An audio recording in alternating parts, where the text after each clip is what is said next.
Noah read Anna's message again. Once. Twice. A third time. Not because he didn't understand it. Because he was afraid it would disappear if he stopped looking at it. I was wondering if you ever would. That sentence stayed with him. It meant she remembered.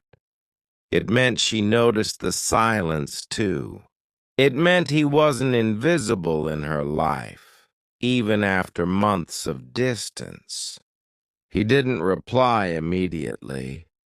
For years, Noah had learned how to react quickly. Emails, deadlines, messages that required short, safe answers. But this wasn't one of those. This message deserved time. He put the phone down and leaned back in his chair. Outside, the rain had stopped. The city looked clean, almost new, like it had been reset. He wondered if people could be reset too. That night, Noah slept deeply. No dreams, no anxiety, just rest.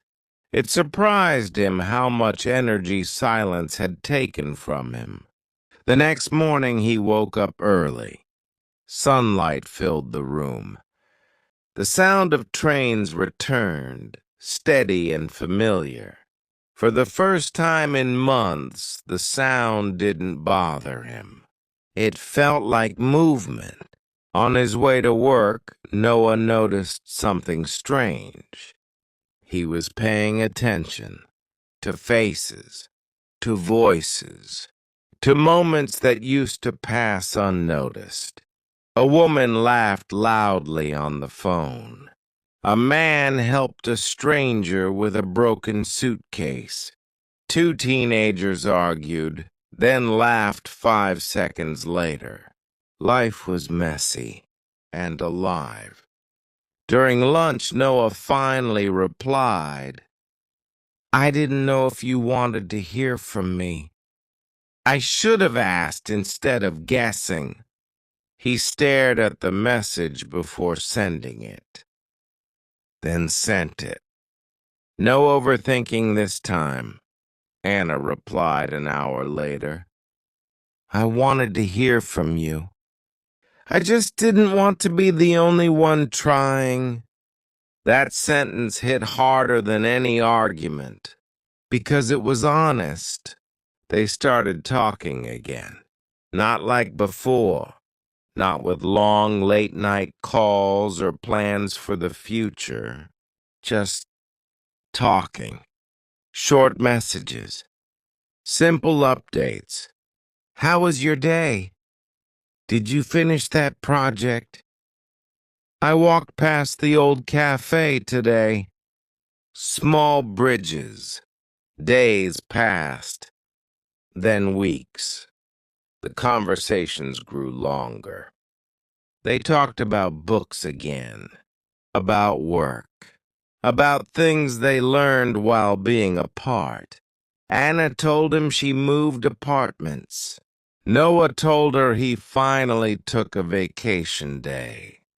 "You never did that," she wrote. "I know," he replied. "I'm learning." One evening, Anna suggested meeting. Just coffee. No pressure. No labels. Noah read the message slowly. His heart raced, but not from fear. From possibility. "I'd like that," he replied. They met on a quiet afternoon. Same cafe. Different people. Anna looked familiar but changed. Calmer, stronger. Noah noticed lines on her face that weren't there before. Life had touched them both. At first, the conversation was awkward. Too polite. Too careful. Like two people afraid of breaking something fragile. Then Anna laughed. the same laugh. And suddenly it was easier.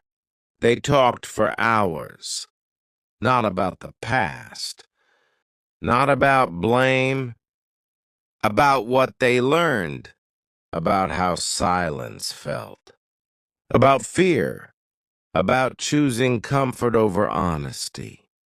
I thought staying quiet would protect us, Noah said.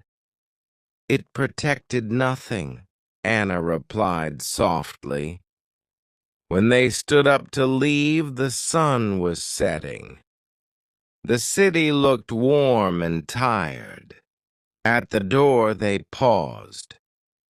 Noah didn't reach for her hand. He didn't rush. He just said, "I'm glad you answered." Anna smiled. "So am I." They didn't decide anything that day. No promises. No dramatic reunion. Just a shared understanding. Sometimes fixing something starts with one message. Sometimes it ends with growth, not reunion. And sometimes the most important change is inside you. Weeks later, Noah sat in his apartment again, phone in his hand, another unsent message. But this time it wasn't fear. It was choice. He smiled and put the phone down. Some things don't need to be sent. Some lessons just need to be learned.